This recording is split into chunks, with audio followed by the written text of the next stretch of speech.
पवित्र गंगा नदी के तट पर बसा कानपुर एक ऐसा शहर है जिसका गौरवशाली अतीत भी है और स्वर्णिम भविष्य भी। यह शहर त्रेतायुग से लेकर आज तक अपने पौराणिक, आध्यात्मिक, ऐतिहासिक व औद्योगिक महत्ता स्थापित करता आया है।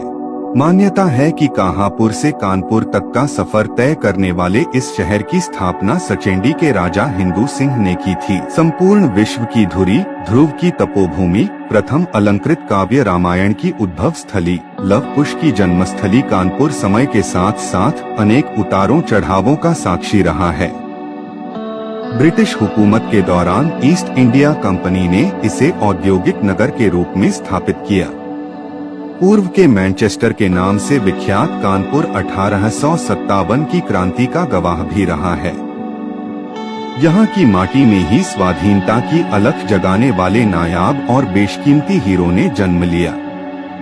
जहाँ प्रत्यक्ष रूप से नाना साहब, अजीम उल्लाह खां, तात्या टोपे, लक्ष्मीबाई जैसे क्रांतिकारियों ने अंग्रेजों का डटकर मुकाबला किया, वहीं दूसरी ओर परोक्ष रूप से कला, साहित्य, कविताओं के धुरंधरों गया प्रसाद, शुक्ल स्नेही, गणेश शंकर विद्यार्थी, रमाशंकर अवस्थी, रामराज गुप्त, अभिराम शर्मा, छैल बिहारी दीक्षित आदि ने लोगों के दिलों में वैचारिक क्रांति की नींव रखी। शचीन्द्रनाथ सान्याल ने हिंदुस्तान रिपब्लिकन आर्मी की रूपरेखा यहीं पर बनाई थी। चंद्रशेखर आजाद और भगत सिंह को भी कानपुर ने अपनाया था। यहाँ पर प्रकाशित प्रताप और वर्तमान जैसे जागरूक समाचार पत्रों ने जनजागरण के माध्यम से आजादी की लड़ाई को आगे बढ़ाया। चाहे वह औद्योगिक क्षेत्र हो या फिर शैक्षणिक, सभी क्षेत्रों में कानपुर ने कई मानक स्थापित किए।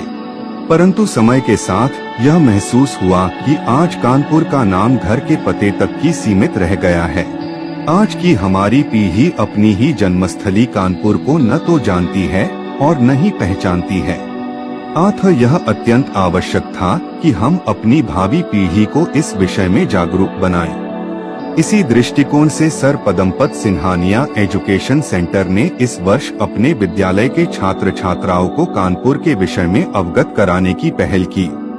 कानपुर एक खोज की इस यात्रा का आरंभ हमने पौराणिक एवं धार्मिक महत्ता प्राप्त बिठूर से किया, जहां बच्चों ने ब्रह्मा खूंटी, वाल्मीकि आश्रम, ध्रुव टीला, सीता रसोई, महादेव मंदिर इत्यादि पौराणिक स्थलों के दर्शन किए तथा इनसे संबंधित पौराणिक कथाओं को सुना और जाना। यह बात सुनकर उन्हें बड़ा ही आश्चर्य हुआ कि हिंदू धर्म का महान व पवित्र आदि ग्रंथ रामायण यही लिखा गया था।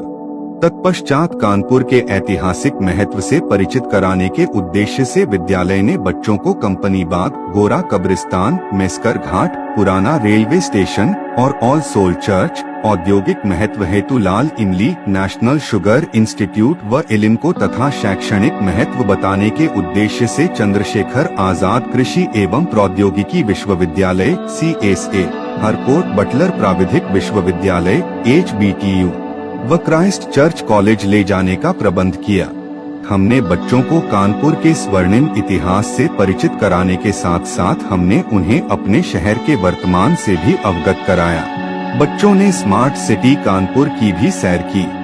स्मार्ट सिटी मिशन का उद्देश्य अपने नागरिकों को बेहतर जीवन स्तर प्रदान करना, स्वच्छ और सुस्थिर वातावरण प्रदान करने और स्मार्ट समाधान लागू करना है। पूरे शहर के यातायात का नियंत्रण एक स्थान से होता देख सभी छात्र छात्राएं हतप्रभ थे। इसी भांति अनेक योजनाओं को क्रियान्वित होता देख तथा अपने शहर कानपुर को प्रगति पथ पर अग्रसर होता देख वे सभी अपनी जन्मभूमि कानपुर के विकसित स्वरूप पर गौरवान्वित महसूस कर रहे थे। अब तो कानपुर ने विश्व पटल पर अपनी पहचान बनाकर न केवल कानपुर वासियों बल्कि समस्त भारतवासियों का सिर गर्व से ऊंचा कर दिया है। संयुक्त राष्ट्र की हैप्पीनेस इंडेक्स रिपोर्ट में कानपुर को भारत का सबसे खुशहाल शहर बताया गया है। यह उपलब्धि कानपुरियों के बेफिक्र और अल्हड़ अंदाज को विश्वविख्यात बनाती है तथा हर स्थिति में प्रसन्न रहने का हुनर सिखाती है। अनायास ही श्रीमद् भगवद गीता के इस श्लोक का स्मरण हो जाता है। समदुःख सुख है स्वस्थ है समलोष्टाश्म कांचन तुल्य प्रिया प्रियो धीरस्तुल्य निंदात्म संस्तुति। अपने प्रयासों का सुखद व सकारात्मक परिणाम सदैव सुखदायी होता है। हमारे विद्यालय ने अपने शहर कानपुर को जानने समझने और पहचानने की जो पहले प्रारंभ की थी, वह निश्चित रूप से हमारे भावी कर्णधारों के लिए लाभदायक सिद्ध हुई। अपनी जन्मभूमि कानपुर के गौरवमयी इतिहास एवं उज्ज्वल भविष्य के विषय में जानकर समस्त छात्र छात्राएं कानपुर वासी होने पर गर्व की अनुभूति कर रहे हैं।